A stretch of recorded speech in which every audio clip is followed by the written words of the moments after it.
A small bit of banter in the focused conversation. Pour the horny jokes all over it. No insane deep dives into rabbit hole research topics on things no one asked about? How glad I am that you are taking personal charge of my special dish, Abu. I forgot the insane deep dives into rabbit hole research topics on things no one asked about.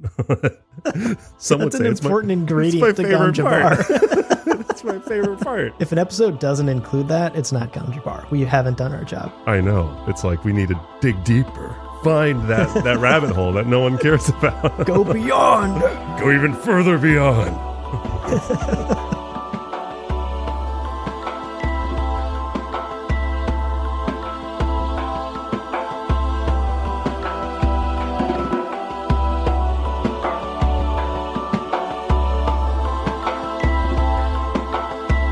Welcome to Gom Jabbar, your guide to the iconic world of Dune. We'll be exploring the themes, philosophies, and characters found in the sandy depths of this vast universe, from Frank Herbert's groundbreaking novels to the adaptations on film and TV. My name is Leo. And my name's Abu. Oh, and today on the show, we are back into the pages, back into the dense words of Frank Herbert. Truly. Dune Chapterhouse, or Chapterhouse Dune. I always forget the order of those two words. Good thing we're reading the book. You'll get it by the end of the book, I'm sure. But before we dive into Dune Chapterhouse and/or Chapterhouse Dune, let's take care of some quick housekeeping before we get into today's reading, folks. Let's do it. Beginning, of course, with our spoiler warning. You all know the drill with these book club episodes. As always, today's conversation will contain no spoilers beyond the pages and books that we've covered thus far on the podcast. So as long as you've done the reading, as long as you're caught up, you get to listen today. Now, as always, a huge shout out to our Kwisatz Haderach level patrons, Daniel Dion, Seth Redden Greer, Brad Hutchins, Kevin Mohenram, and Roger Young. Fellas, if I had to choose anyone to be stuck in a tiny domed no room under a quickly cementing ash pile fireplace for up to a standard year with all of our dried foods, you'd be the pick. I mean, absolutely, without a doubt. Because I'm like, can you imagine? Yeah, it'd be so nice. Thoughtful. So nice. Handsome. Good looking. It would be a great time to be trapped. True. In a tiny, 12 by 12 room or something? So like small. Very small. It's so small. Oh, really uncomfortable. But nevertheless, would be less uncomfortable with your company. And of course, that extends to, in some part, all of our patrons. We don't have room for all of you in the no room, but we'll build additional no rooms. And we're only able to build additional no rooms thanks to the support that you provide by being patrons at our patreon.com link thing. So thank you. That's right. And of course, we understand that subscription fatigue is very much a thing. True. So if you don't have the means to become a monthly supporter on Patreon, that's A-okay. We have a Buy Me a Coffee link in the show notes below. So check that out. And if you are so inclined, send us a thank you with a one-time tip. Indeed. So you know the plan. This is a book club. So we're going to start with a summary of the assigned chapters. Then we're going to dive into, actually today, a couple of takeaways. Right. Been a while since we've had more than one. There's so much to talk about. And then finally, we're going to wrap up with some ooey gooey spice morsels. Today brought to you by just history, by real history. Because, at a certain History's point. fun, folks. It is. I'm kind of like discovering the love of it through this book. I love that. As a history buff, I love that for you. Yeah. Slowly being converted. Yes. You fall into these existential rabbit holes where you read a history book and you're like, this can't be real. What am I reading? I'm excited. The real world lore. And then you realize it is real. And then you realize this happened to real people like you and me. And then it gets weird. Then you start spiraling. Anyway, history tangent aside, that's our housekeeping, folks. Yeah. That's the game plan for today's book club episode. Before we dive into today's reading, let's take a quick break. Don't go anywhere, though.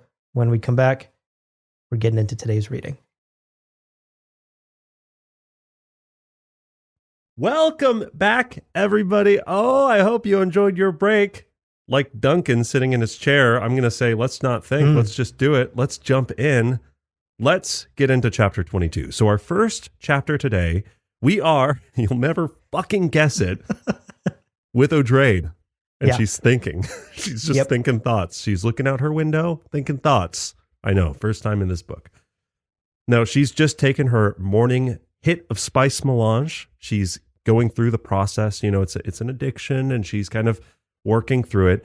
And she gives Streggy, who's updating the maps behind her, a little mini TED talk on spice addiction. You know, this is a thing you all learn about, but you probably don't really know the depths of it. Their conversation is fascinating. Some really interesting world building that Frank is now adding in the 11th hour about this thing that's been so central to Dune since the very first book, treading the line of what constitutes what is a worthwhile trade-off for lifelong addiction. Right? Fascinating stuff. Now, Streggy is interested. She's hearing what O'Drade is saying, and she's hanging on every word. The darker side of melange, so seldom talked about, so seldom addressed. Something that is clearly also downplayed in acolyte training. And I think the reality actually is like, no matter how much training they give the acolytes, I got the sense that spice addiction, real deal spice addiction, the type that O'Drade is dealing with, and that I get the sense other Reverend Mothers deal with later in life as well, that's like a you don't know until you know sort of thing. Like, it doesn't matter what we tell the acolytes, they will never realize the true pain until they themselves experience it. Yeah. So once Streggy leaves, clearly in a great mood after that heart-to-heart, one-to-one, O'Drade goes to her workroom and finds a huge pile of like archival tasks. This is so funny. Such a justified crash out. I love this moment so deeply because she's like, what the actual fuck?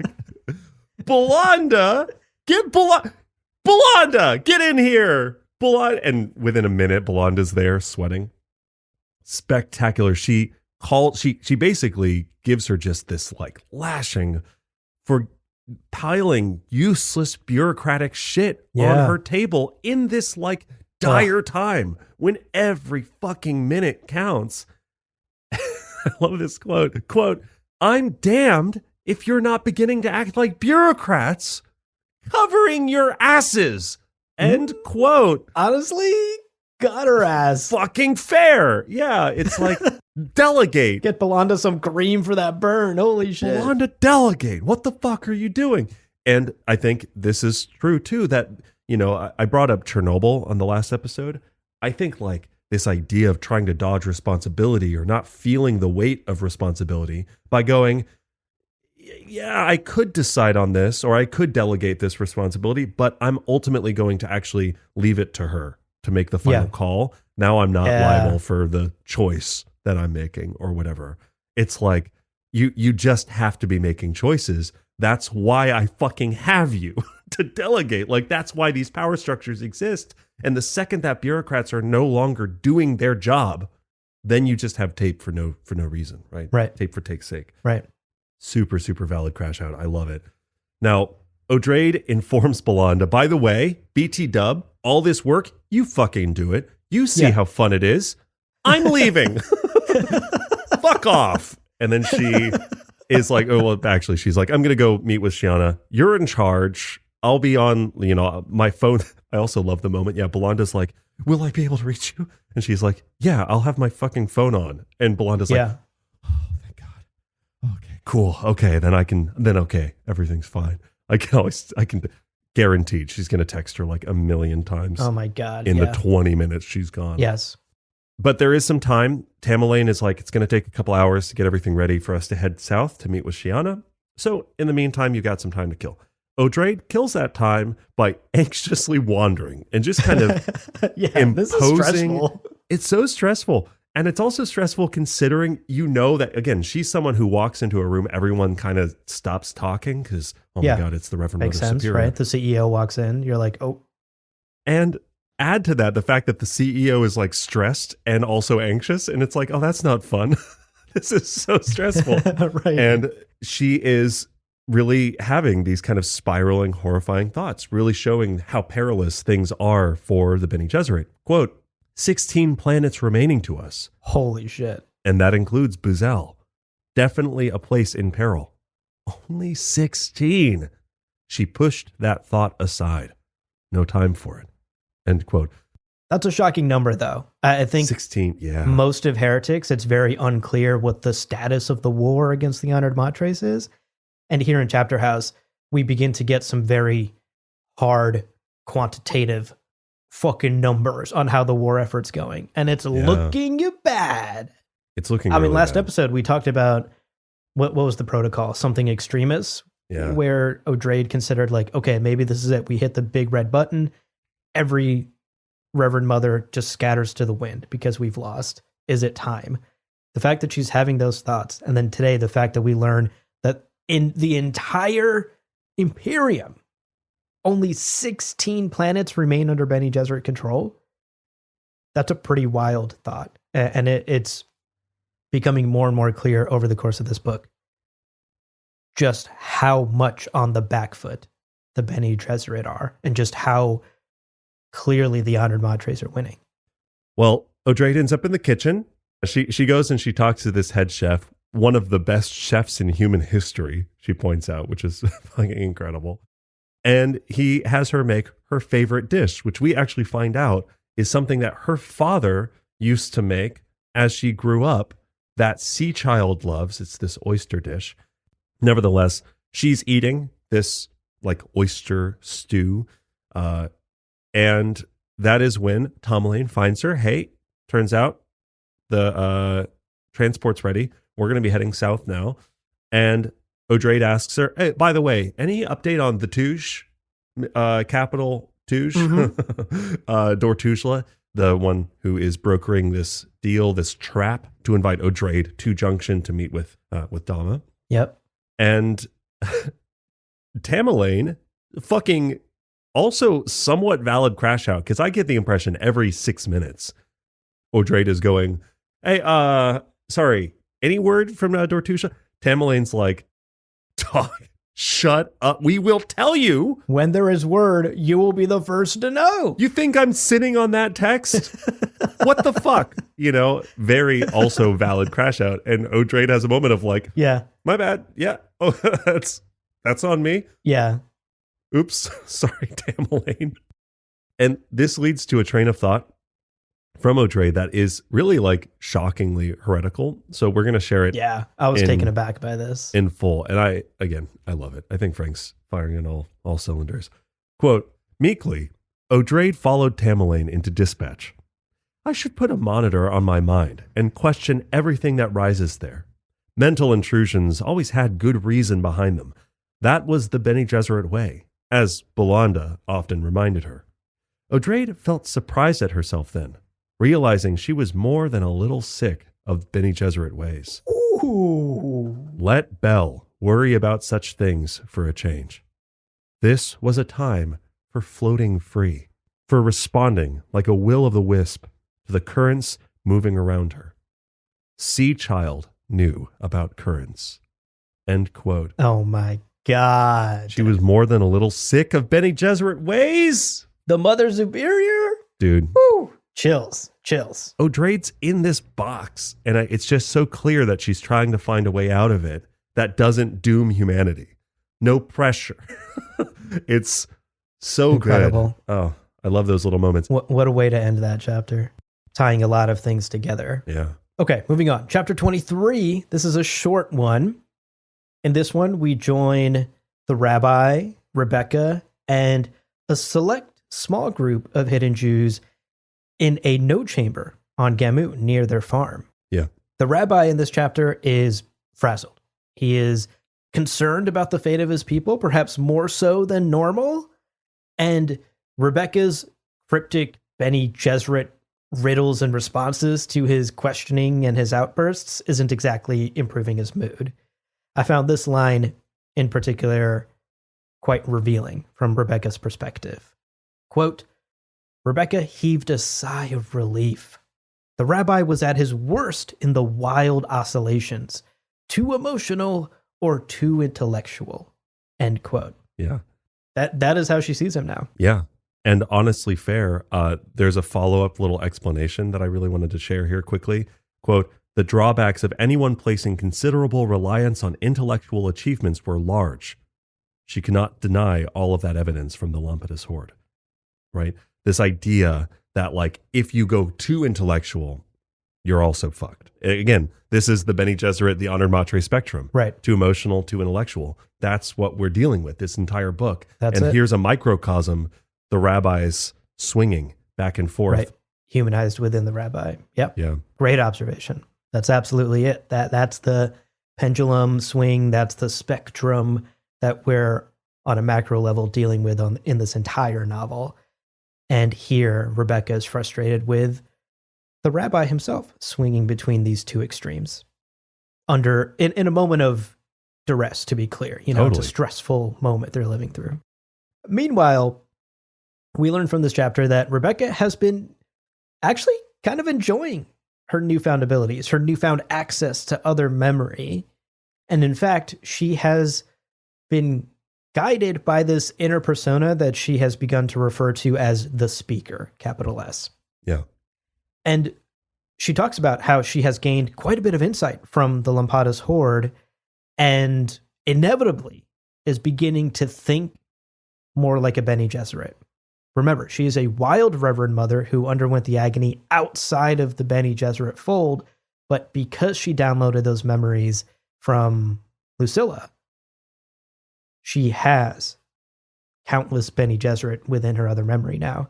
And I find it interesting that even having other memory begins to reshape her worldview. Like another form of like subtle indoctrination maybe is too strong a word, but another form of reinforcing the Bene Gesserit dogma and long-held tradition is you download these other memories and you begin to think more like us.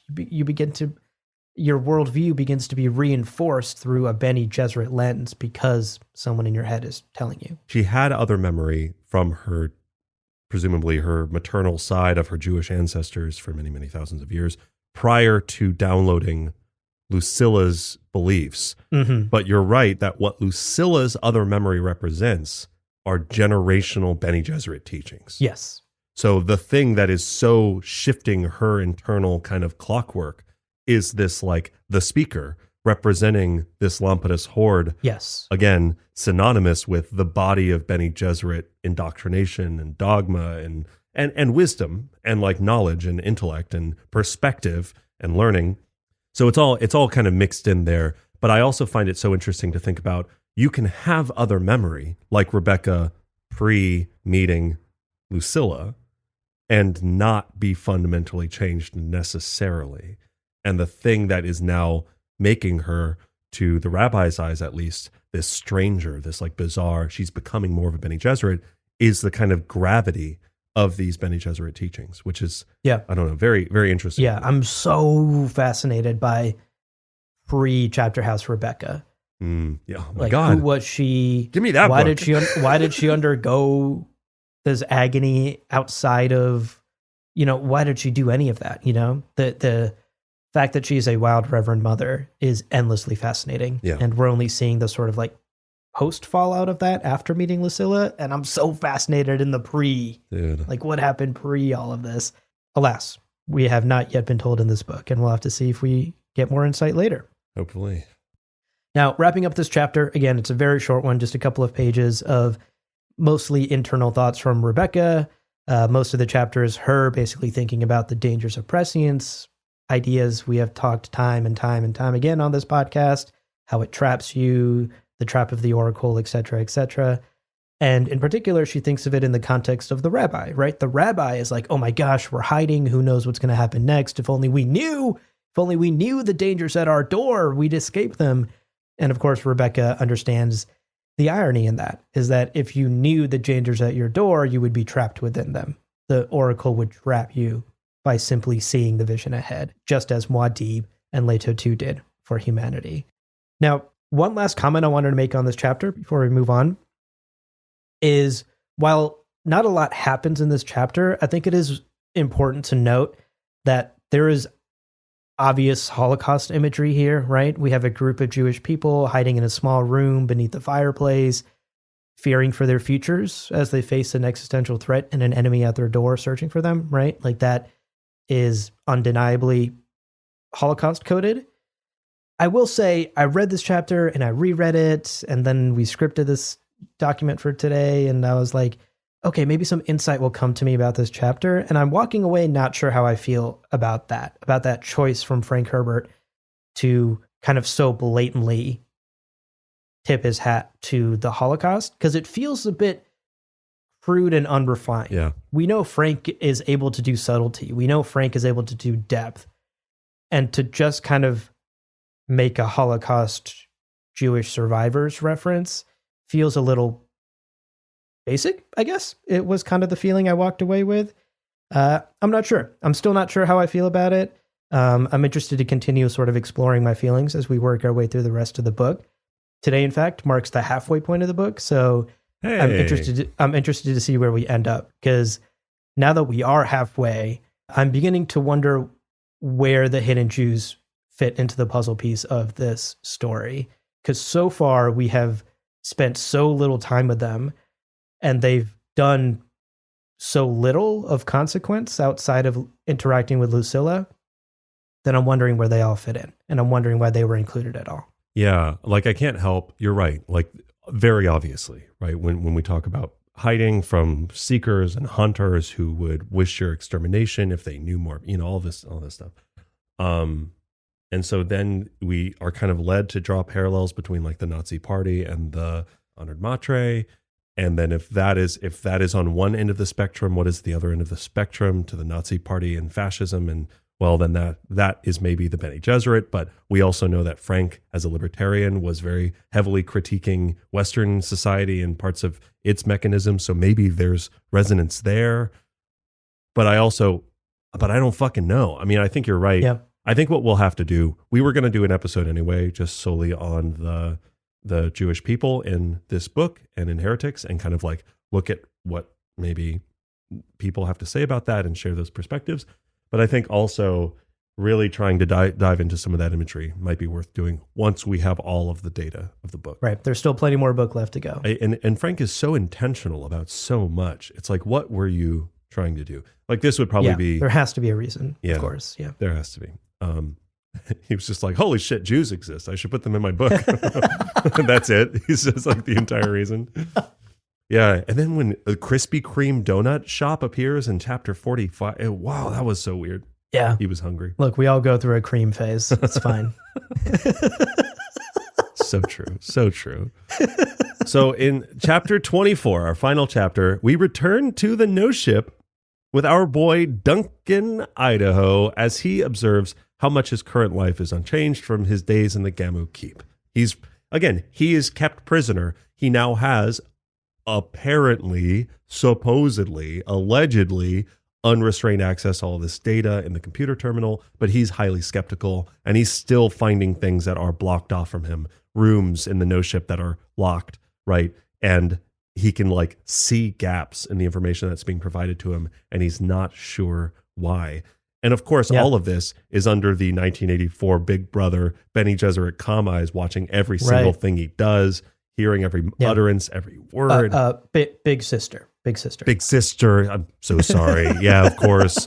Yeah, Big Sister, the classic sequel to George Orwell's Big Sister, didn't do quite as well. But yes, he's also come to this realization, which I thought was so fucking cool, because I tend to think of the No Ship as synonymous with just a holding cell for these people, for Sightale, for Duncan, for Marbella. Yeah. But it's a big ship. And Duncan points out that the No Ship is more than a prison, right? This is why it's so expensive. It's so risky to bring it to planet. But why would they do that? Quote, "This ship was not just a prison. He had considered several Mentat projections.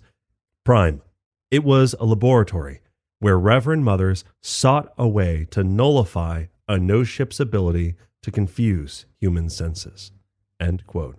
Wow. Which, like, holy shit, that's cool. What does that look like? I want to see those experiments. I want the two Bene Gesserit who are tasked with doing that. I want to hear their day in and day out, where they're just going, okay, put on a blindfold again. Can you sense it? No? Fuck. Okay, we'll try a different, I want to see what that process looks like. That sounds so interesting to me.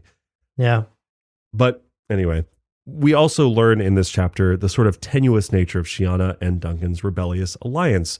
They have struck up a means of communicating and scheming and plotting. But we also get here that Duncan doesn't fully trust her.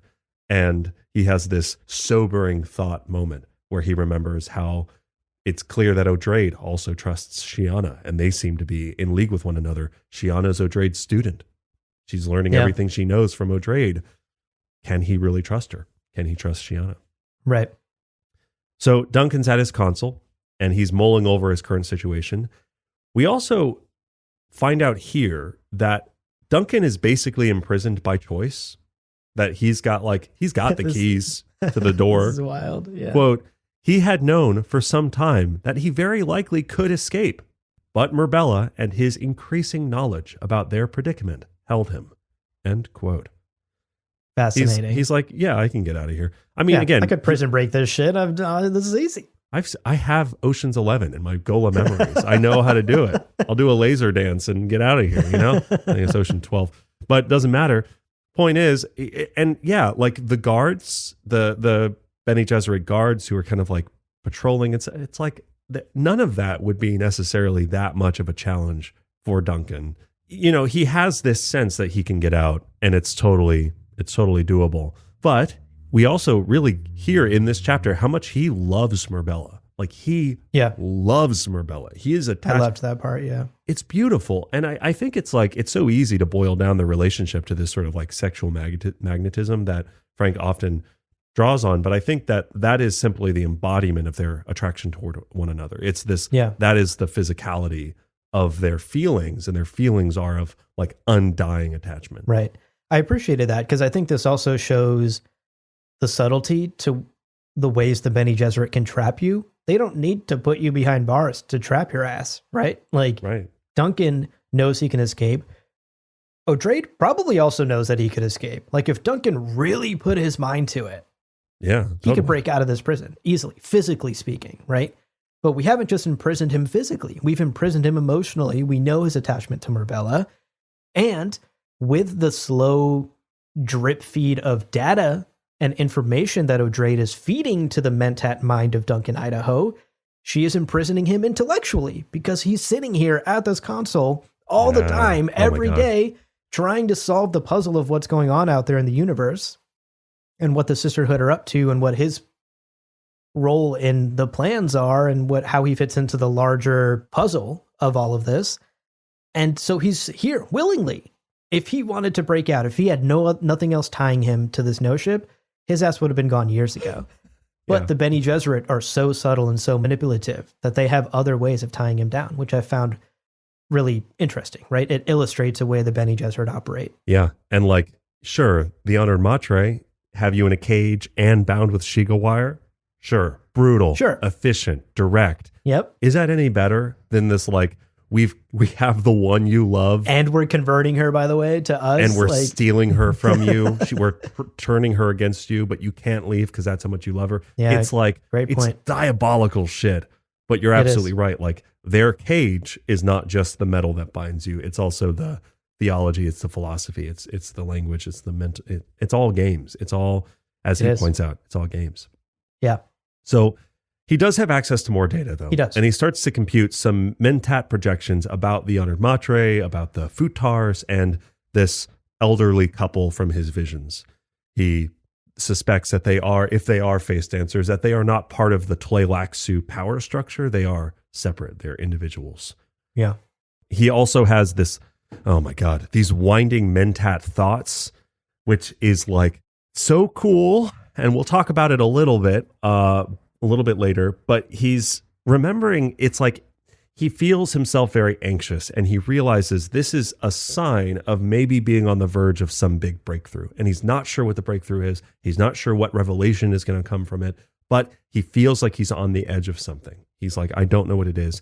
And the conversation that's kind of playing in his head over and over again is this one where O'Drade like ambushed him out of what sounds like a post-sex nap. He's like chilling in bed. Murbella's gone to take a shower, and O'Drade's like, look at this fucking painting. And he's like, ah. And she's like, ah. And he's like, oh, God, Van Gogh. Okay, cool. But he's thinking about this like lesson that she gave him in this moment. And then Murbella comes back from the shower. She continues the lesson. And there's, oh my God, there's so many lovely little character moments in that conversation between O'Drade and Marbella and Duncan. But a big one that is worth calling out is this sadness that we're talking about. That Duncan is cognizant that he is actively losing Marbella to O'Drade's indoctrination and to the indoctrination of the Bene Gesserit. Yeah. And Marbella is also anxious about this. Marbella clearly still has some of those non-Bene Gesserit perspectives. You know, at one point she says, like, explain yourself. And he's like, okay, hey, there's the honored matre that I know and love. You know, she's threatening to kick me in the neck again. Love that energy. So hot.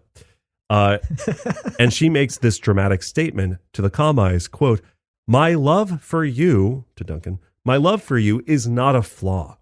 Their coldness is the flaw. They're just like honored matres. Whoa. Quote. Okay, girl, dude, you cannot be saying the quiet part out loud. I think the problem is she's been listening to our podcast about this, and she's like, yeah, wait a second. They're the same. They're the same fucking thing. It's wow. Oh, it's so good. And yeah, she's saying it for the Kamai's perspective. Oh. I mean, it's brilliant because there's layers to it, right? It's not just Marbella being rebellious or emotional in the moment as she is speaking with Duncan laying in bed together. There are layers. Recall that O'Drade is constantly visiting Marbella, and O'Drade is a key part of Marbella's training as well. Yes, she has like other trainers and proctors and whatever teaching her Bene Gesserit basics, but right. O'Drade is clearly implanting in Marbella thoughts that maybe O'Drade, as Mother Superior, could never say out loud because the watchdogs would be on her ass. Yeah. If you'll recall, last episode, she barely kept her seat in power by like one fucking vote. Yeah. You know? Yeah. So I think Marbella here is saying things that O'Drade wants to say and cannot say because of her role in the sisterhood, because she is Mother Superior. But Marbella is this very interesting combination of heretical Mother Superior thoughts, old-fashioned honored matre training, new Bene Gesserit training, also we're throwing a lot into this blender of Marbella the character, right? Yeah. And I think we're forming this like honored matre Bene Gesserit sister 2.0. Right. Yeah. Within the character of Marbella. And to some extent, cool. I think she's recognizing that. She is saying, my love is not a flaw. O'Drade might say, Sea Child is not a flaw. The internal love that I carry inside me, not a flaw. The coldness is the flaw. And if anything, our coldness, our distance from our humanity makes us just as cruel as the honored matre. Dude. So I love it. You know, it's one line that could on the surface just be read as like a statement of love for Duncan. Right. But I think there are many layers that thematically we've been exploring throughout this whole book and say a lot about the sisterhood, about the honored matre, about everything that's going on. It's so good. And I'll also say, just from a personal perspective, I think this chapter is some of Frank's writing at its best. Frank does so much with rhythm. He talks in interviews about how he wants his books read out loud, or that's kind of how he thinks about his writing process. And I think that this chapter, I felt almost physical discomfort in this chapter because there are so many short, fast sentences of, yes. This is it. I have this thought. This is going to be great. And then long paragraph, and then be like, and then this, and this, and this, and this, and this, but I'm not sure. And this, and it's jumping, it's scattered, it's frantic, it's frenetic. There's all of this energy in every single word. And the chapter is so fucking long. I was like, I kept turning the page going, oh no, we're not done yet. Oh shit. Because it's like, it's this unsustainable level of elevated interest. And he's giving us these little teases as to what Duncan might be about to discover. Duncan's clearly on the edge of something, but we don't know what it is. And he doesn't tell us. And then the fucking chapter ends with no revelation. We just have those assembled pieces. It's so good. I mean, it's like, this is a chapter, you're so right, that needs to be heard. It needs to be like performed by a cast.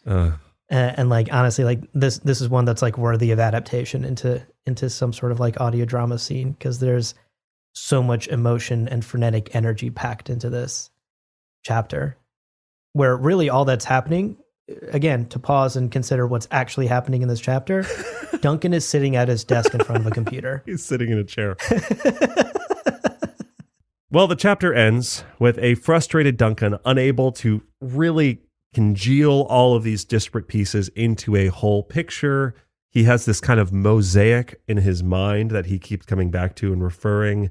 And the puzzle pieces, they're not fitting, but he knows they have to somehow. And they're just not gelling. And we're left simply with those pieces, those scattered, disparate pieces. He collects them for us, and we end on this little note. Quote, "A game where one of the pieces can't be moved. Excuses for extraordinary behavior. They want our willing participation in their dream. Test the limits. Humans can balance on strange surfaces. Get in tune. Don't think. Do it." End quote. Emperor Wow. Palpatine, what should we do? Do it. And honestly, terrible Jeopardy clue. What is, I don't fucking know yet. What is, what is, oh gosh. Cannot piece this mosaic together. mangoes? What is mangoes? No? Shit. Yeah. Oh my gosh. Gosh, what tantalizing breadcrumbs Frank Herbert is laying out for us here. There's so much.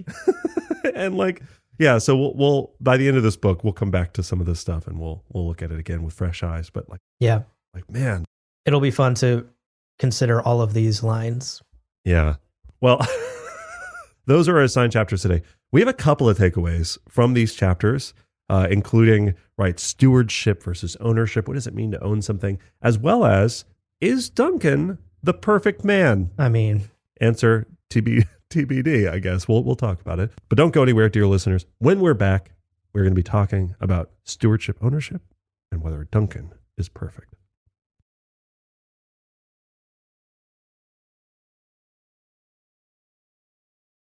Welcome back, folks. Let's get into our double takeaways for today's reading. You're getting 2 takeaways today for the price of 1. It's a deal. Double takeaways. Yeah. Okay, let's begin today. For our first takeaway, we want to explore an idea that I think, frankly, has sort of been simmering quietly in the background of this whole book, and we've yet to sort of call it out directly. I think a comment that O'Drade makes to Stregi in today's reading really brings this idea to the forefront. So I think it's finally really brings this idea to the forefront. So it's finally time for us to talk about it. Here's what O'Drade says to Stregi. Quote, "Acolytes feel the threat. They look at Chapterhouse and think of it as their fortress for the long night of the horrors. Stregi, this planet is only another temporary place. Today, we go south and impress that upon you." End quote. Yeah. So that's big. Yeah. That's an idea that has been sprinkled throughout the whole Dune saga, right? This idea that things are temporary. All things are temporary. And this is a key part of the Bene Gesserit worldview as well. Whether it's a planet that we call home base, whether it's the security and safety we feel in our power, whether it's the power we currently wield, whether it's the institution of the Bene Gesserit itself or the institution of the Golden Lion throne of the Carinos, everything on a long enough timeline is temporary. Yeah. Everything can change. And Paul and Leto, too, would be first in line to fucking tell you this themselves. The 2 Kwisatz Haderach prescient beings would tell you, we see in our visions that nothing is permanent. Nothing is forever. As a quick side note, I something like kind of tickled my brain for a second. It was, in fact, Belanda who first used that long night of the horrors quote in Heretics of Dune, last book. So this idea, right? We talked about it in a Spice Morsel then. We have lagered up the idea of that like encircled encampment of we're just battening down the hatches and kind of buckling up for this long, drawn out conflict. That was Belanda's accusation and the feeling of the Bene Gesserit kind of like council. This is how long these thoughts have been percolating, right? Like since Heretics, he's been giving us this idea of like, how much are they kind of toying with these lessons that we've learned from Paul and Leto? Very drawn out, some of these lessons. Yeah. And I think right before this quote, actually, O'Drade literally like calls out Belanda. She's like, Belanda's thinking is getting to you, acolytes. Yeah. Yeah. So this idea of things being temporary, I think this leads to a core belief in the sisterhood, something that's come up in this book before, and we'll get to that in a second. But at the core of the sisterhood, they see themselves as stewards of humanity's future. They are responsible for preserving and improving humanity rather than having any sort of ownership or control over it. They don't have power over humanity. They don't seek to control humanity, they would say. Sure. Yeah. They seek to be its stewards, to ensure its future survival. That's how they see themselves. That's sort of the mission statement of the Bene Gesserit. And I think there's nobility in that, right? I think that is actually quite a noble view to have as an institution. Again, as far as mission statements go, saying that we are responsible for making things better for everyone who comes after us, and we actually don't have the right to like deplete or damage humanity because it's in our care and we care for it. Like, all of that sounds like real kosher to me, like amazing. Yeah. You know? And is very in line with a lot of Frank's beliefs about ecology and about leaving stuff for our grandchildren, and think about who comes after you. Like that has the moral ring of what is correct according to the author who's writing these words. Yes, absolutely. So I think that is worth calling out, before we get into some inevitable criticisms here of the sisterhood, as heretics and Chapterhouse do. Yeah. I think it is worth, on a base level, just acknowledging, as far as mission statements go, this is not a bad one. Right. And it's quite a worthy cause to say that this is what we do, and this is the extent of our goals. And we are here to nurture and guide. We don't seek outright power, which I think many folks in the Dune universe do, whether that's capital power with the Spacing Guild and the Monopoly and Chome, whether it's actual power like the great houses and the politics of the Imperium. Now, I love this because you actually found this section. And again, we talked about this at the time. We talked about the kind of imagery of this, but I think it fits so perfectly within this conversation about their idea as stewards. What are stewards in the natural sense, but farmers? We are farmers. And so she talks to, in this, she's teaching young Miles Teg. They're walking through the orchard earlier in this book. And she says, quote, "You're human, and humans have this deep desire to classify, to apply labels to everything." End quote. Teg goes, "Yeah, why? What? Huh? Why do we do that? What's with that?" Odrade explains the slippery slope of ownership. Quote, "Because that way we lay claim to what we name. We assume an ownership that can be misleading and dangerous." End quote.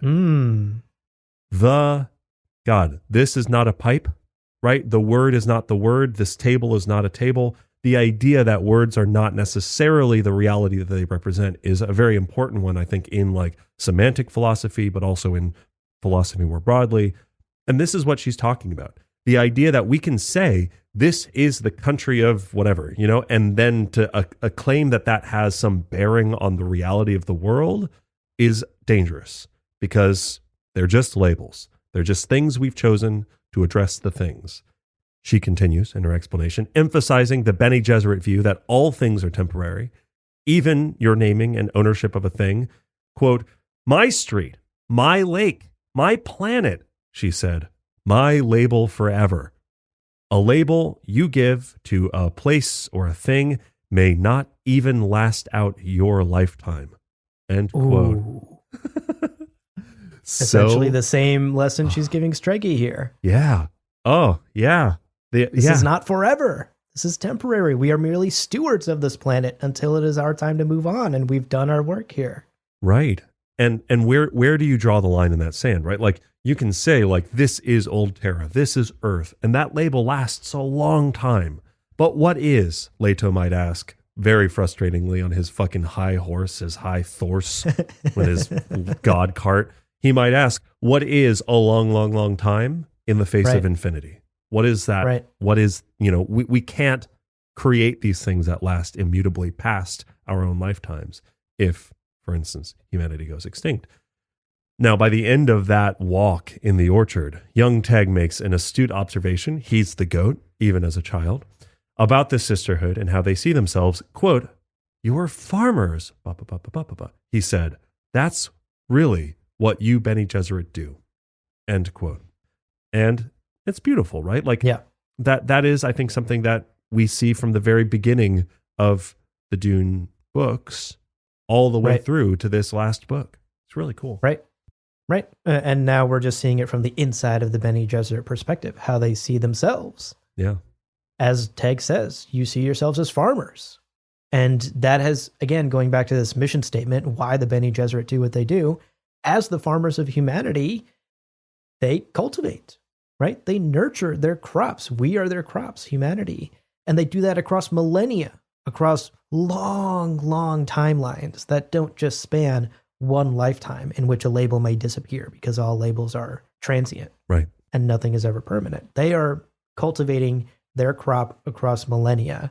They're planting the seeds and fertilizing the soil to create what they believe are the best outcomes for humanity. Right. And we've seen this. We've talked about this many, many times. We see this manifest across various schemes across all of these books, from their breeding program with the Kwisatz Haderach to much of their political puppetry from the shadows.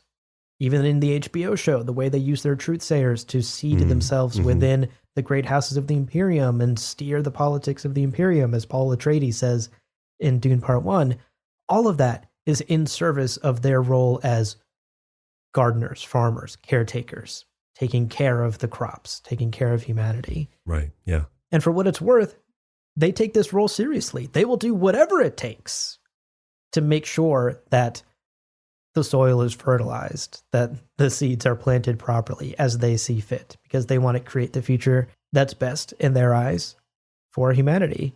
And oftentimes we see them crossing certain lines, right? Like they cross certain lines of short-term morality or short-sighted prejudices that maybe, yes, matter now, but again, to a Bene Gesserit who's thinking like, what is going to matter in 5,000 years? It doesn't matter. If we have to kill a couple of crops in order to make sure the whole field thrives 5,000 years from now, so be it. Yeah.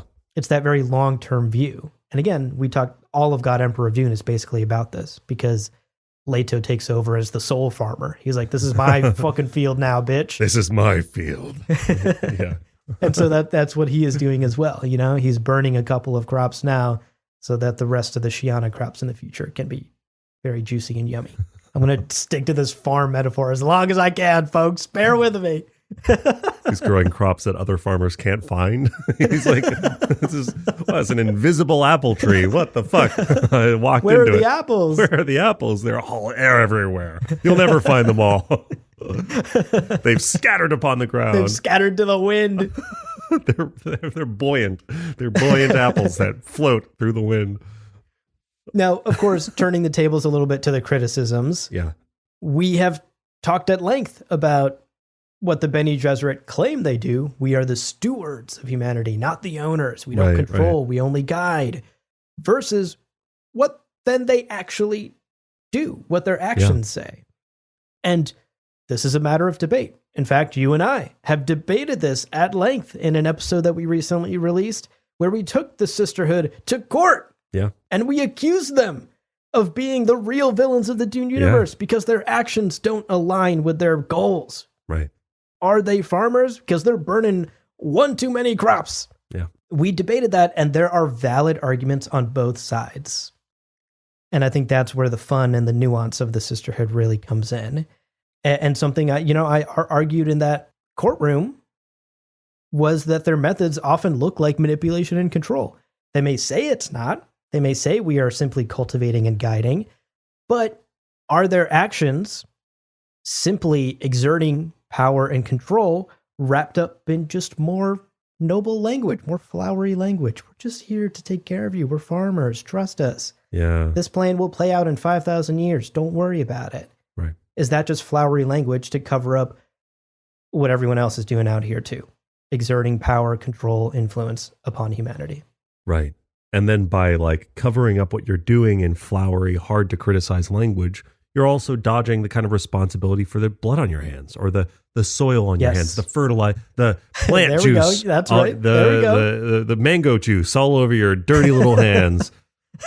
But I also wanted to point out that like I think there is this baseline assertion that like what farmers do is kind of noble, and that's fine. I'm not going to come out here and bash farmers for farming, but I do think there's a line, something that was kind of percolating for me. I've used that word too many times in this episode, but something that was percolating for me, I'm going to keep using it, was the idea that like what do farmers do other than take what is wild and unpredictable in nature and try to put it in these neat lines and twist it and guide it into what is beneficial for them, the farmer. The farmer ultimately takes those wild plants, breeds them, makes them more nutritious, makes them more delicious, and then tailors them for their own end. I'm not saying this with any kind of moral valuation. That's simply what farmers do.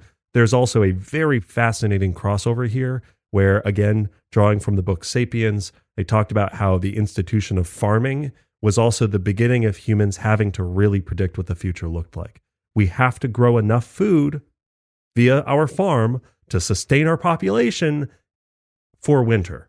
And then blight and plague and all of these things become something you have to look out for and you have to prepare for. Hunter-gatherers don't have to think about 2 years from now necessarily, or we didn't necessarily as a species. Interesting. So there's something there too, where farmers now have to make grain silos and they have to prepare for what the future looks like. And then also farming was the beginning of this agricultural caste system where the people who had the land and had the food were then powerful and those who weren't, whatever, blah, blah. So we could talk about that whole thing for fucking hours. Yeah, that's fascinating. I love that hypothesis that the shift to agricultural systems is like the birth of macroeconomics. The fact that you have to like start planning for decades in the future because of your stockpiles of whatever, and then trade and et cetera, et cetera. The soil is too acidic. What do? You do something slowly but surely. You add basic elements to it, and then it becomes more fertile as time goes on. You plant certain crops. You do certain field, certain livestock or whatever to fertilize. You're preaching to the choir. I did all of this in Stardew Valley. My farm in Stardew Valley fucking slapped. Yeah, the classic game of relax on a farm becomes optimize and become a millionaire through. yeah. But I also like farmers, there are problems historically with like you over rely on a single crop, or I think Frank, as someone who believed in techno peasantry and this return to more like smaller agrarian societies, I think would also kind of condemning big agriculture in some ways. So for the Bene Gesserit, one of the longest lasting institutions in human history, to be like, we are farmers, and to then kind of hold that as this proud emblem in spite of the very real costs of what it means to farm, where you, again, are tailoring everything for your own ends, whether or not you have noble intentions. That's an interesting element to all of this that I just didn't want us to not mention. But again, no shame to farmers. We are humans. I appreciate what you do. I can't eat delicious vegetables without all the work of the farmers. So thank you. Thank you, farmers. Okay, to wrap up this first takeaway, one last bit of criticism, just sort of zooming out on all of this, right? We understand the Bene Gesserit see themselves as stewards. Yeah. On its surface, that's a noble goal. Do their actions always align with that? Maybe not. You could criticize that. I think even zooming out further than that, it's worth simply asking, who the fuck assigned the sisterhood as the stewards? Yeah, they just became farmers. Who made them farmers? Who decided this? Yeah. Right? Who decided someone needed to cultivate humanity's future and treat us like crop and make sure that in 5,000 years we're thriving? Oh my God, wait, holy shit. Also, monocultures, like they made humanity, they've sculpted humanity for so long, and then Leto has to step in and steer us away from extinction because you made a monoculture? Bene Gesserit, come on, what are you doing? Who gave you the right? Right? There have been many mistakes along the way, and I think it is worth asking, who the fuck put you in charge? Maybe we don't want a steward. We certainly don't want owners, right? We don't want the honored matre controlling us through bloodshed and power and greed. The honored matre are just fucking like vagrants, they're just like coming in and just eating all the crops immediately. And the farmer's like, no, I want saving that for winter. Right, they're like, no, now. It's so good, getting the juice all over my ordered fucking Grubhub. face. It's gonna be here in 30 minutes. They're having sex in the crops. Oh, come on. Yeah. Right. And I mean, that's a whole other beast, of course, with the honored matres. But I do think like there's a question of like right to rule. It's like who decided that the Bene Gesserit are the right people to do this? And has anyone ever questioned that in thousands of years within the order? And it sounds like no. If anything, they've reinforced this view that we are the stewards. It is our job to do this. We are noble for doing this. And it's only now here in Heretics and Chapterhouse that people like Odrade, Teg, even Terraza to some extent are beginning to question that. Has our mission been completely noble this entire time? Maybe it hasn't. Jury is out. Yeah. And at the end of the day, Belanda's not happy. I mean, I don't get the impression she was ever happy being pissed constantly. Well, that's our first takeaway. Our second takeaway is Duncan. Is he the perfect eggplant? Is he the perfect crop? The most representative of the fruit of humanity? Maybe. Maybe TBD. Well, let's talk about it. So we had really only the intention to talk about the Bene Gesserit as farmers and this whole thing. And then we were looking at that last chapter that we read with Duncan sitting in his chair thinking, and holy shit, there is this sort of resonance there. What a chapter. And I was like fully spiraling by the middle of the chapter, just thinking about all these different things. I was like, I think I said out loud angrily, what a good book. And my wife was like, why? I was like, let me tell you in 6 parts. And then I explained the like 9 things that were kind of coming together. But I think what begins is that Duncan has, as he's kind of talking about in this chapter, every memory of every Duncan. He points out the Twi'leks did not have cells of every Gola. He identified, actually in this chapter, he tells us, he identified the gaps, and yet there are no gaps in his memories. He has every memory of every Duncan Gola that has ever been, right? Yeah. And those Golas, are they indoctrinated in the schools of the Bene Gesserit? No. Are they wrapped up in some consistent, cohesive training or not really? They're all loyal to the Atreides. They're all kind of messy humans. They're all like deeply human kind of fucking guys. They're just guys. They're hot. They can climb rock walls really well, but like they're guys. They're just fellas. And a bunch of guys who lived varied lives. If you'll recall our episode about the Duncan Idahos from the Dune Encyclopedia, the long trail of Duncans that served Leto 2. Yeah. Man, those Duncans lived wildly unique lives. Yeah. Clumsy Duncan. Duncan who was a girl. Like that. So many Duncans. Right. What? Also like some of them found love and like grew old and died of old age comfortably families, with their family. It's like they had every variety of life, dying horribly in these fights or all these different lives. And I think what's important, especially as we look at like Rebecca, who got other memory on her own as a wild Reverend Mother, but then her change as she's introduced to the other memory that is indoctrinated within Bene Gesserit dogma. We have in Duncan another example of what it means to have serial lives. Again, Scytale also has serial lives, but Scytale is wrapped up in the Yagis, the grand beliefs of the Tleilaxu. He's also wrapped up in dogma, in this kind of like teachings and religion. Duncan only has himself.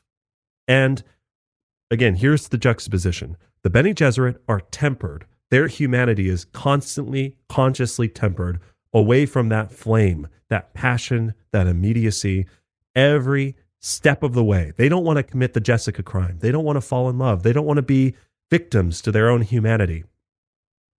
But that creates these feedback loops that are so worth dragging into the light and criticizing, because what are you doing if you're not alive? And now we see that they may even be like jeopardizing humanity with their trying to have the steering wheel of humanity while rejecting it themselves. blind to their hypocrisy. That's rough. Right. From the very first book, I think Duncan is representative of a deeply human person. He's sloppy.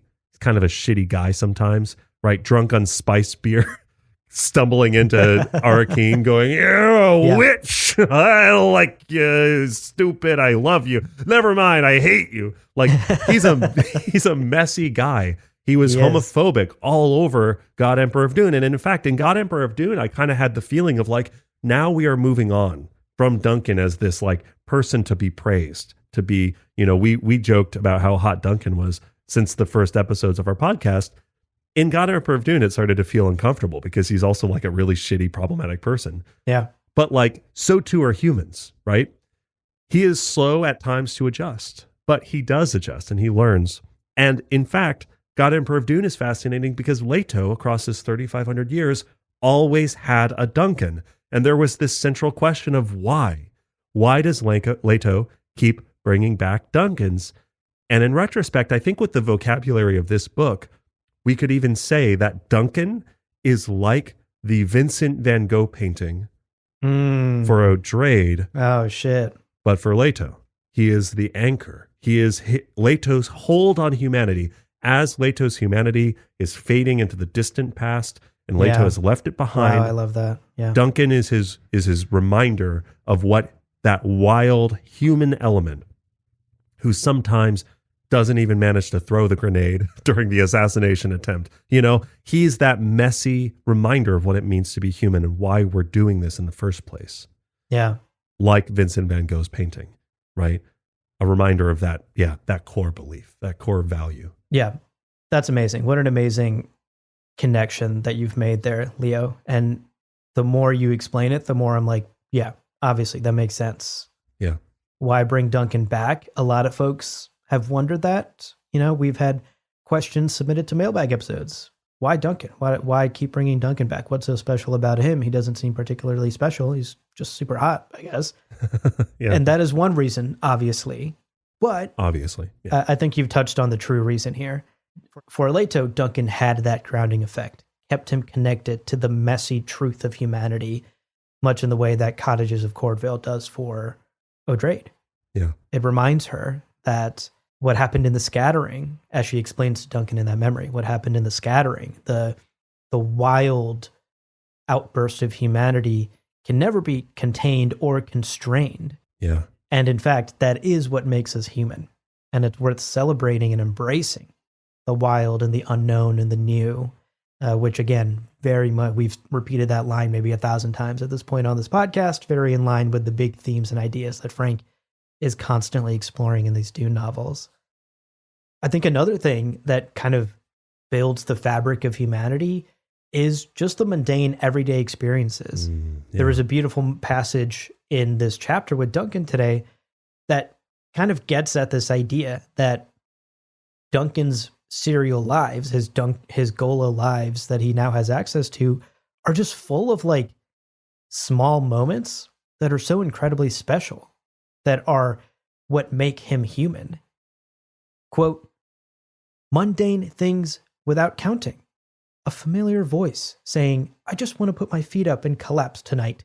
Don't ask me to move. That's me. I'm the voice. I do that every night. That's me. That's both of us. All had become part of him. They were bound into his character. Living had cemented them inextricably, and he could not explain it to anyone. End quote. Yeah. This Incredible. is what makes us human. Yeah. Detached, cold, distant, analytical, intellectual approach of the Bene Gesserit and how they utilize their other memory, how Rebecca is utilizing it. And in fact, I wanted to contrast that quote of Duncan talking about the mundane things with a quote from Rebecca. This is Rebecca telling the rabbi about these newfound other memories that she now has access to thanks to Lucilla, the Lampada's hoard that she's now downloaded. Right. Quote, you understand nothing of what has happened to me. My problem? She leaned in close to him.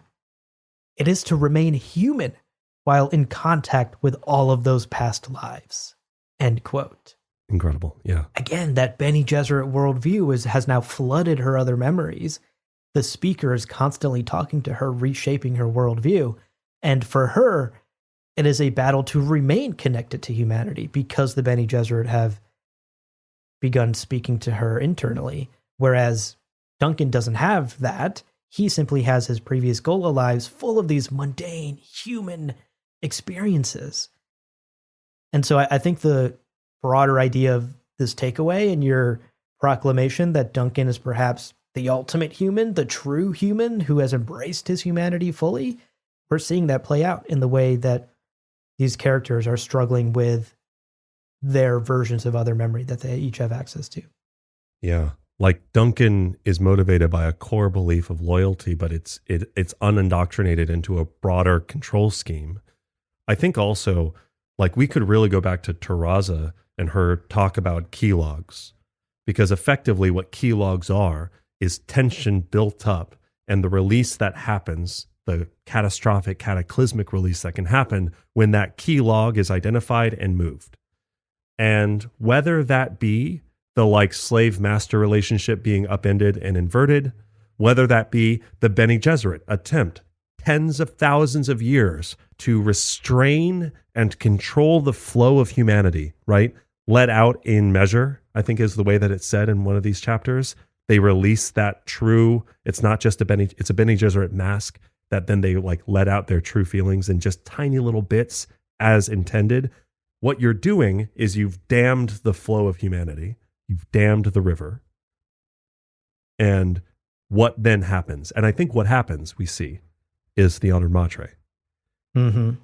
Is what happens when you channel all that humanity, you compress it, you tighten it, you give it all this power and control, you prana bendu, all of this stuff, and then you take away those control mechanisms, you pull out the key log of spice or whatever it is, other memory is maybe the key log, and then boom, you have the honored matre, the pendulum swings. And I think this idea of the pendulum swinging from one extreme to the other is represented in so many ways. And of course, the pendulum stopping its swing at the bottom is a form of stagnation and ultimate end. But as I think, that goal of balance, as I think Rebecca says, our gods must age with us or something along those lines. I think the idea is even these frameworks of what does it mean to be human have to continue to grow and evolve alongside us. And the labels of what does it mean to be human? What does it mean that the Bene Gesserit have this idea of what it means to be human that's 40,000 years old? No. It's like, it's all related. It's all interconnected. And I have to keep reminding myself, this is a fucking science fiction book.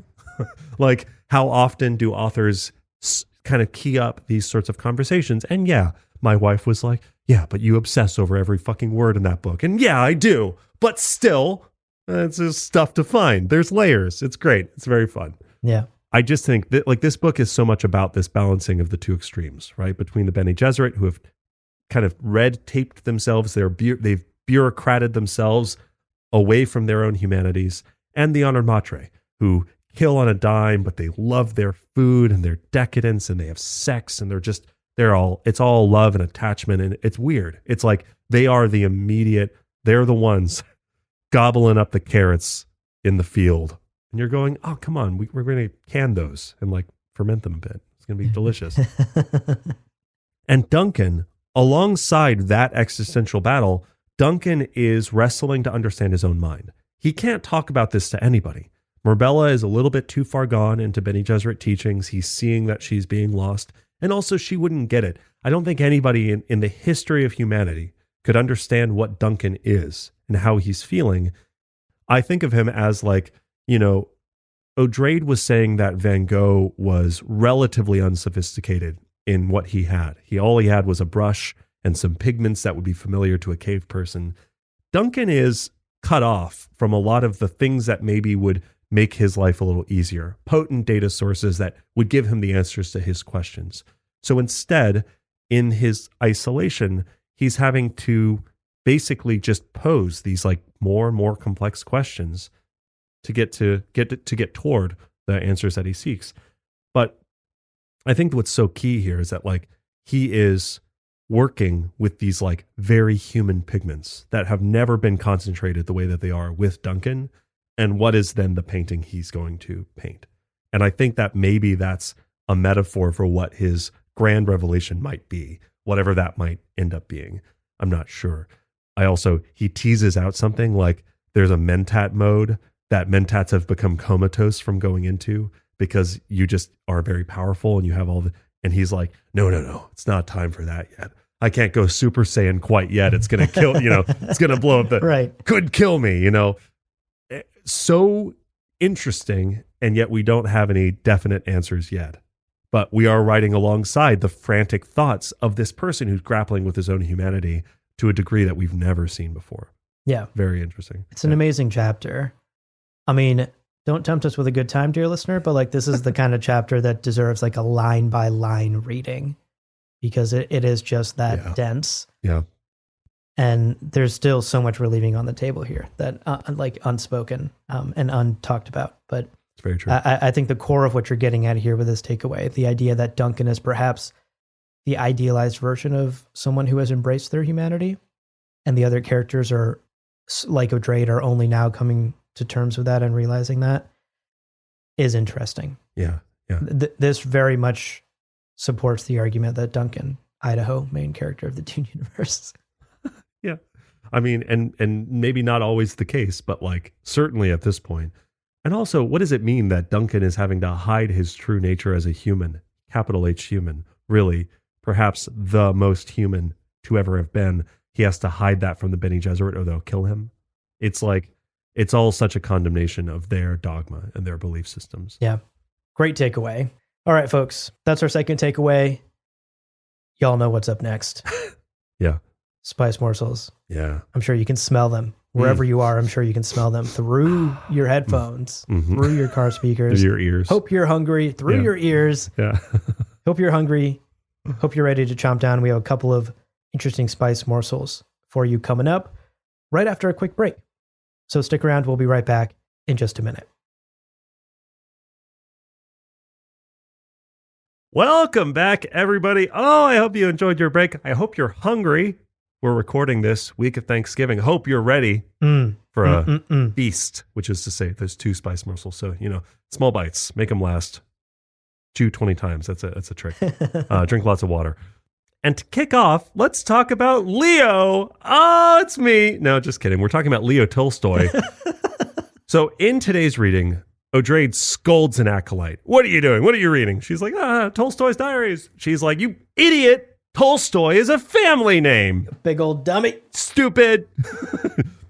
They're like, the Reverend Mother Superior is so mean. But the acolyte who asks the question that everyone's asking, hey, by the way, Tolstoy, is he, do you have him? Do you have him kicking around in the back? Do you have any Tolstoys in your other memory? And again, we see the acolytes desperate for any glimpse of what it's like to be an awakened Reverend Mother. And Reverend Mother Superior, Odrade, can't help it. She delivers. Hello. Shares this tidbit from her other memory. Quote, I am not a river. I am a net. He spoke those words at Yasnaya Polyana when he was only 12. You'll not find them in his diaries, but they are probably the most significant words he ever uttered. End quote. Insane. I mean, beyond the shocking revelation that Odrade has some person from Tolstoy's immediate surroundings, whether it is Tolstoy himself, she wouldn't necessarily have access to his thoughts, but like maybe, I don't know, his sister, one of his kids, perhaps. No, not one of his kids. His mother, probably his mother. No, his parents died when he was young. I don't know. A maid, someone, a relative. Doesn't matter. We decided, hey, Tolstoy, unfortunately, don't know a lot about him. Abu, do you know about Tolstoy? You have a lot of thoughts? I know next to nothing. Dude, outside same. of Anna Karenina. Okay. About Tolstoy. Never mind. You know more than me because I know of Anna Karenina.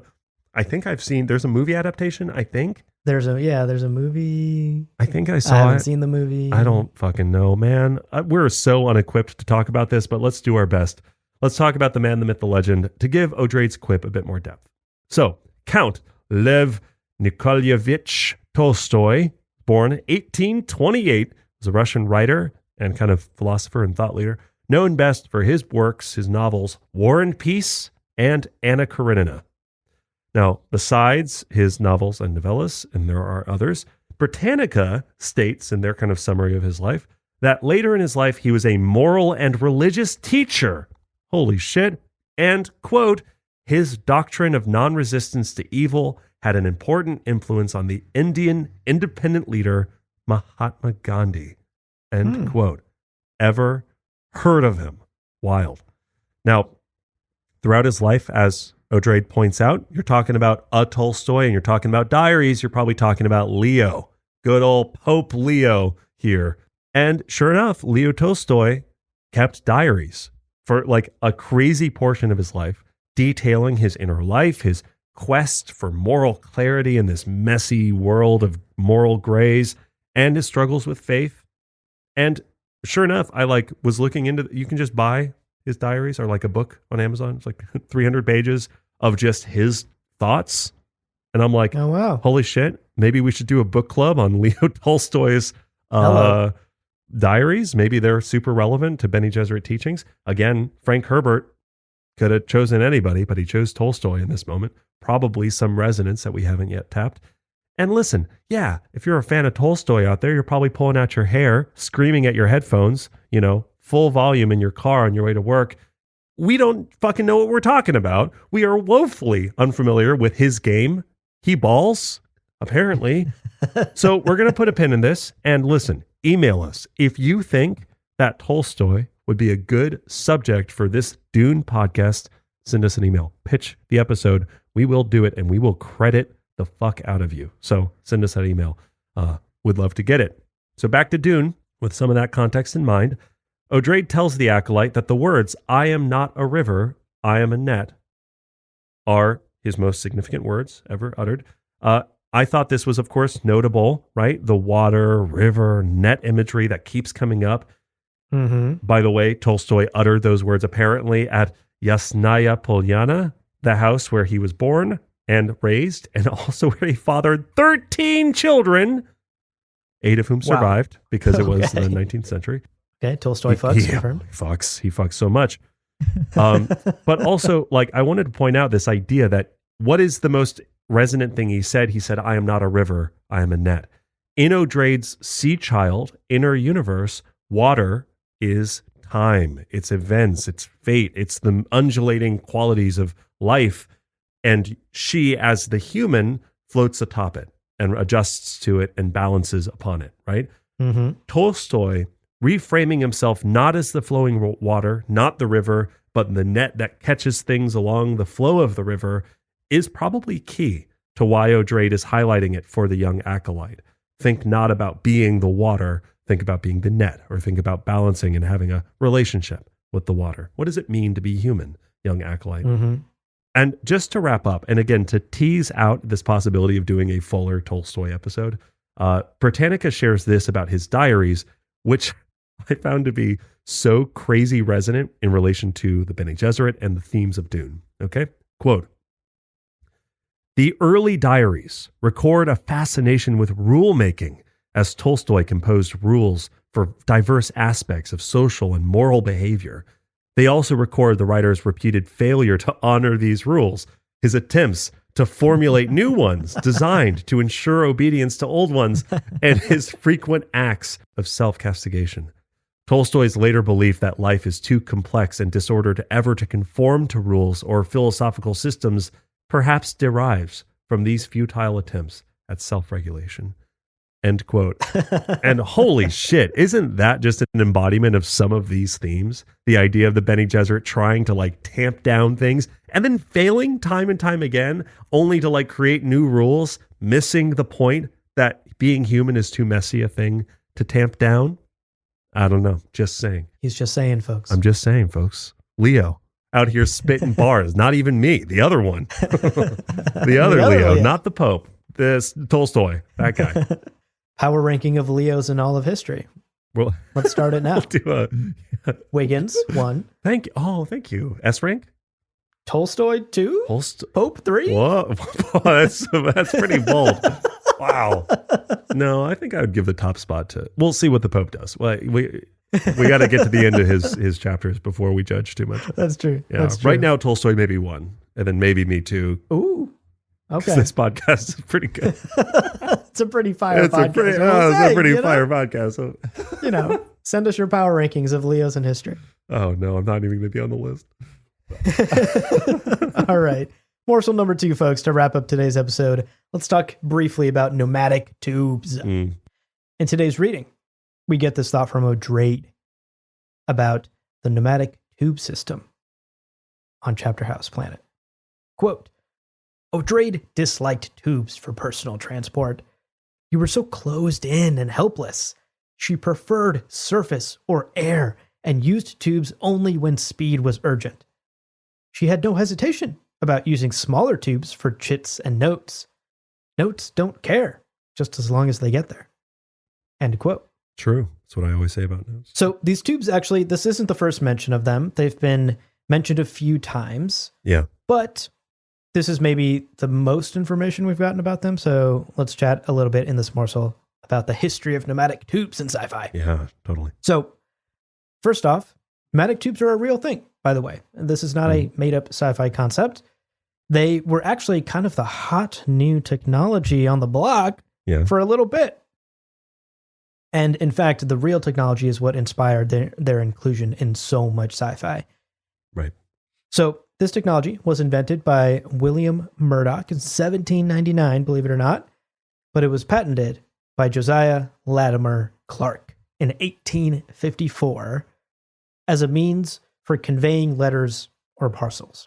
Okay. Now, this technology was quickly embraced by stock exchanges in particular as an effective way of sending and receiving information from one building to another quickly and easily and cheaply. Apparently, by 1880, there were over 21 miles of tubes in London. Whoa. Dang. That's a lot of tubage, folks. A lot of tubage.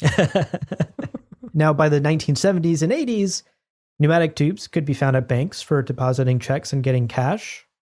These actually still exist, by the way. I've used one at banks in Ohio and stuff. Like, you can go to a bank and do this. Well, that's just saying Ohio's stuck in the 80s. Yeah, that in the 1800s, actually, in the 1880s. The 1880s, yeah. Yeah, I mean, I have thoughts about Ohio, and they are not kind. But these tubes are real. They exist. You can go to a bank and use them. Yeah. And so it's not far-fetched to assume that Frank probably used them as well for banking, probably. I was talking to my dad about pneumatic tubes, and he was like, yeah, it's cool. You go to the bank and you're like depositing a check or something. You get one, you put the check in, you put the, it sucks away. It sucks up, and then a thing comes back, and you open the door, and you take your check out or your receipt out. Yeah. It's actually kind of fun. Now, by the 1960s, continuing our history of pneumatic tubes, by the 60s, Lockheed Corporation was looking, in fact, at the possibility of vac trains using similar, vacuum technology. Yeah. And these trains would theoretically connect Philadelphia and New York. You'd get on this like suction cup of a train and get shot all the way to Philadelphia.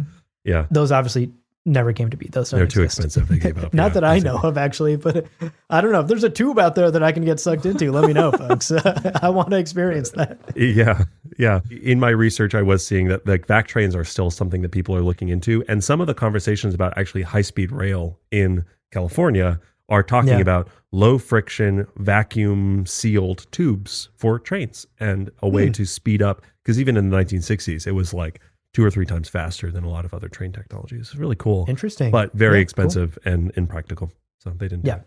Now, one more factoid here about the history of this technology, about vacuum sealed transportation. In 2002, we saw the creation of the first pneumatic elevators. Yeah. And these were an alternative solution to the heavy engineering necessary for traditional elevators that you and I use to this day. But it turns out they're pretty small and they're kind of slow. They're not ideal. So obviously they have not replaced the traditional elevators that humans move around in just because the tech wasn't there. Yeah, or they're used in like personal houses and stuff like that to get from one floor to the other. And it's not like a cool, So that's also why we don't see that in like fancy ass buildings. It's not in like a skyscraper, right? Yeah. You're not going to take a pneumatic elevator up to the 82nd floor of World Trade Center or something. Right. Personal abodes, sure. And there's cool pictures. If you look up pneumatic elevators, there's really cool pictures of them. They look great. They look very cool, very sci-fi. But like they're not practical for. I just want to make clear, we're not talking about Futurama. right? We're not talking like, oh yeah, I'm going to the 74th floor, like, you know, and then you're there. Yeah. That's not what we're talking about. They're slow. They're normal. Right. But the bank ones aren't slow. Bank They're ones are pretty fast. But folks, go to your local bank is all I'm saying. Use those tubes. It's fun. I guess if you're in Ohio, if you're in like a state that is actually in the 21st century, then I don't know. Go make a road trip to Ohio. Visit the past. No, I'm good. Yeah, I don't recommend a road trip to Ohio. Hard pass on that one, friend. So there you go, folks. There's a brief history on pneumatic tubes. And it's fun to see their presence here in the Dune universe as well. Yeah, indeed. I just appreciated that, like, O'Drade opting for more traditional methods rather than the technology as the solution to everything. It's cool. I like this consistency in her character. It's very neat. Mm-hmm. Anyway, well, that's our episode. That's where this episode ends. That was a dense one. God damn it. That episode with that chapter with Duncan is so dense, but so good. And I'm so glad we had a chance to talk about it. So much fun. Yeah. So many resonant thoughts. I feel like 2 or 3 full episodes could have been the conversations today. That's true. But for our next episode, dear listener, we have some assigned reading for you. Our next episode is going to be covering chapters 25 through 27 in the Ace paperback edition. Or if your version is different than ours, read to the end of the chapter that ends in the sentence, quote, "Why did Idaho have to remind them of that just now?" End quote. Oh my God. Give me more Idaho chapters. More Idaho chapters, please. Yeah. That's the chapter. Read to the end of that, and we'll talk about it on the next episode. That's right. All right, before we let you go, a couple of quick reminders, folks. The 2 best ways to support this podcast are 1, to become a patron, patreon.com/GomJabar. You get ad-free episodes, you get early access to book clubs, and a bunch of other goodies. Mm-hmm. Of course, you also get invited to the Discord, where we have a very active and nerdy community of Dune and science fiction lovers. Definitely join that Discord if you're playing Dune Awakening, by the way. There's like a group in there that's always in voice chat, I've noticed, just like playing together. Yeah. I love it. I love that y'all are coming together in that game. And the second best way to support this show is to check out all of the incredible Dune-themed merch on our merch store, gomjabar.shop. All of those links are in the show notes, so check them out and help us continue making this podcast. Indeed. And we love to hear from you. Email us, gomjabarpodcast@gmail.com. Do you want us to talk about Leo Tolstoy? Do you have thoughts about farmers? Do you like farmers? Do you hate farmers? Tell us. Send us emails, gomjabarpodcast@gmail.com. That is our email address. That's not changing. And we always love to hear from you. Also, pay the pet tax. Show us your pets. They're so cute. We'd love to see pets, pictures of whatever. Especially if they're pets on a farm. Oh, pets on a farm? For Even cute better. pets on a farm. Big pets? Bonus points for working dogs on a farm. I love watching videos of dogs working. Also, doing jobs. Any pets. Cow pets, pig pets, horse pets, donkey pets, goat pets are cute. All of the pets. We love pets. We love them. So send us those thoughts, those questions, those pets. gomjabarpodcast@gmail.com. Love to hear from you.